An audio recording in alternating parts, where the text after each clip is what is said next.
single leg glute bridge off box. So in this example, I have a 12-inch plyo box set up. You can use an 18-inch plyo box. You could use a 6-inch plyo box. You could use a bumper plate. It's just something to elevate you. I think the higher you get, up around 18 inches, it seems to get harder, right? Because it forces that hip to go through more range of motion, puts more load into the hip or the hamstring and the back, depending on what we're trying to train. It's up to you. Look into the programming. Typically, we'll dictate that for you. This is typically a progression off of doing a single leg bridge off the floor. Increases more range of motion, increased demand on the hip, hamstring, back, again, depending on what we're trying to focus on. So with that being said, let's talk about how we can bias hamstring, hip, and low back. And it's going to depend on my setup.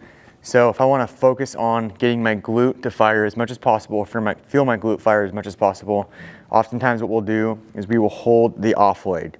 So I'm here, I'm pulling my knee to my chest. This is going to help me get into trunk flexion, right? So it's going to technically posteriorly tilt my pelvis or roll my pelvis back. And I'm going to bring my heel back toward my butt to be able to take my hamstring out of it. So when I bridge up, I don't get quite as high, but I feel a lot of that in my glute. I come back down. If I wanted to get my hamstring, I could just walk my foot out even further, trying to keep my foot flat and pointing my foot away from me to take my calf out of it. And then now I'm going to feel a lot more hamstring in that one. And then if I wanted to get my back, what we'll do is I'll go to about a middle place in my foot, and then I kind of arch my back by letting my leg drop, and then I'm driving my shoulders into the bench while driving my butt toward the ceiling.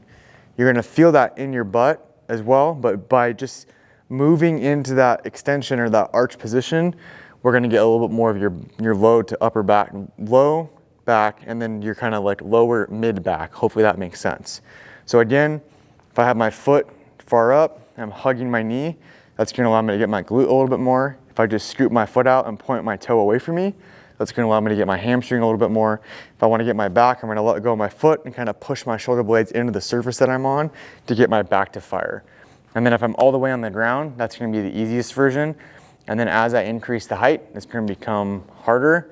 And then obviously you get to a certain point, if it was too high, that would be super unnatural and it wouldn't quite feel right. So a lot of times we'll stop at like an 18 or a 20-inch surface, and then that's going to be the biggest load through the hip. And then we would progress by adding a dumbbell or some sort of external load in that single leg position.